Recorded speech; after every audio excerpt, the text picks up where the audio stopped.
राम राम भाई सारा ने हर हर महादेव। प्रवचन सरिता के एक और नए अध्याय में आपका स्वागत है। तो भाई आज हम एक बहुत बड़ी सच्चाई ऊपर बात करेंगे जो कि सार्वभौमिक सत्ता है और वो सबके लिए सत्ता है। तो शुरुआत किस चीज़ तक करेंगे कि जिस दिन आदमी का जन्म हो है सबसे पहले उसकी मृत्यु निश्चित हो ली है। तो उसका समय तिथि क्षण किससे ने नहीं बेरा वो किससे भी टाइम आस का है। तो आराम के सोच हम इस चीज़ ने भूल जाए हैं कि भाई हम याड़ा है मतलब कुछ समय के लिए जीव महात्मा की ये केवल एक यात्रा मात्र है, एक पड़ाव है। हम इसने परमानेंट मान ले हैं हम तो कभी मर रहे को नहीं कि वो जीवन नहीं चाले जाएगा और बना बात के तो बड़ा में बढ़े रहे हैं। और भगवान कृष्ण गीता में ये कहा है कि मनुष्य का कर्तव्य है कि वो अपने लगातार जो निरंतर काम दे रखी उन करता रहे और मन में परमात्मा का स्मरण करता रहे। क्योंकि जब ये श्वास लिकड़ेगी शरीर में था या जीवात्मा जागी इस पिंजरे ने छोड़ कर पंचमहाभूता के बने हुए शरीर ने छोड़ गए तो अगला जन्म वो अपने हमारे मन की स्थिति के अनुसार लेगी। हमारे मन की स्थिति उस समय जो होगी जिस चीज़ के बारे में हम चिंतन कर रहे होंगे उसके अनुसार हमारा अगला जन्म होगा। तो हमारा कर्तव्य क्या है पीछे इस चीज़ मानते हुए हमारा कर्तव्य ये है कि हम निरंतर अपने मन में भगवान का स्मरण करते रहें, उसका ध्यान करते रहें। क्योंकि हम परमात्मा का ध्यान करेंगे, परमात्मा का स्मरण करेंगे और जब हम ये जीवात्मा शरीर छोड़ेगी तो अगला जन्म भी हमारा उससे के अनुरूप होगा। ये हमें क्या सोचा है अगर भाई आगे ही जाकर लेंगे मेरा यो काम रह रहा है, मैं गृहस्थी के इस काम में बढ़ रहा हूँ या अपनी इस चीज़ के बिजनेस में ध्यान दे रहा हूँ। आप अपनी इंद्रियात अपना काम करते रहें लेकिन मन तो आप मेरे हिसाब से कोई काम नहीं करते। तो मन ने अपने ने लगातार भगवान में लाए रहो। क्योंकि हमने बेरा तक को ना कि या यो जो है जो जीवन है यो कितने टाइम का है, कितने सेकंड का है, कत्ता ही है उसका ही हम खड़े खड़े या अगले जो हमारा घंटा है या अगला जो क्षण है वो हमारा आखिरी हो। तो भाई सब तक बड़ा कि है झूठ जो हम जी रहे हो ये है कि जीवन हमारा अनिश्चित है, अनिश्चितता है इसका एक मिनट का भी ना बेरा। और हम के है इसने निश्चित करने का प्रयत्न कर रहे हैं।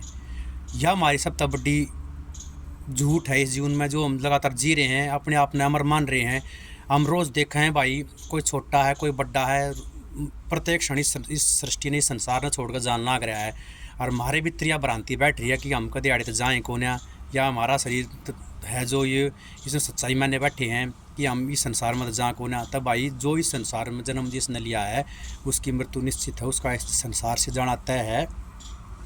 तो इस बात ने हमेशा याद रखें कोई भी क्षण अपना अंतिम क्षण हो सकता है। इसलिए इतने बड़े बड़े भविष्य के प्लान ना बना कर बैठा उस टाइम पे मैं यो कर दूंगा उस टाइम पे मैं वो कर दूंगा या भगवान का नाम और आगे ही जाकर लूँगा। मतलब ये बात मेरे बहुत सारे कर्तव्य बाकी हैं। मैं वो 60 साल का हो लूँगा जब नफराम होगा राम के नाम लूँगा। तो भाई जो कुछ करना है वो आज करो, बल्कि अभी से इसी क्षण से शुरू करो। क्योंकि जीवन फिर मैं कहूँ अनिश्चित है, इसका एक क्षण का एक मिनट का नहीं मेरा कौन सा क्षण और कौन सी मिनट हमारी आखिरी हो।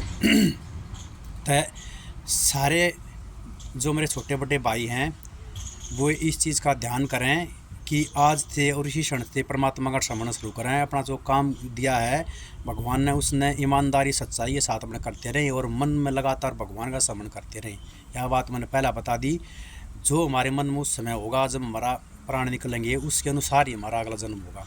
तो निरंतर उस भगवान का चिंतन करते रहें और सारे कर्म जो हम करें हैं 8 घंटे कोई नौकरी करे कोई सारा दिन काम करा है वे भगवान ने समर्पित कर दो, सच्चे हृदय से उसकी शरण में जाओ।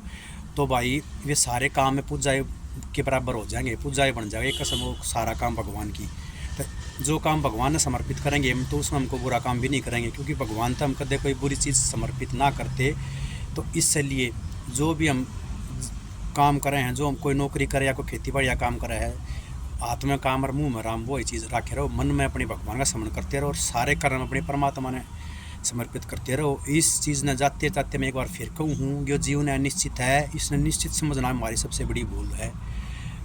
क्योंकि कोई भी क्षण हमारे ज़िंदगी का आखिरी क्षण हो सके, इसलिए आज तय और अभी तय इस चीज़ का निर्णय करो कि परमात्मा का हम स्मरण करते रहें। तो आज के लिए इतना ही। एक और नया अध्याय फिर आपसे मुलाकात होगी, तब तक के लिए भगवान का स्मरण करते रहें। भगवान महादेव की कृपा आप पर बनी रहे। इसी मंगल कामना के साथ हर महादेव सब में सारे भाई स्वस्थ रहो।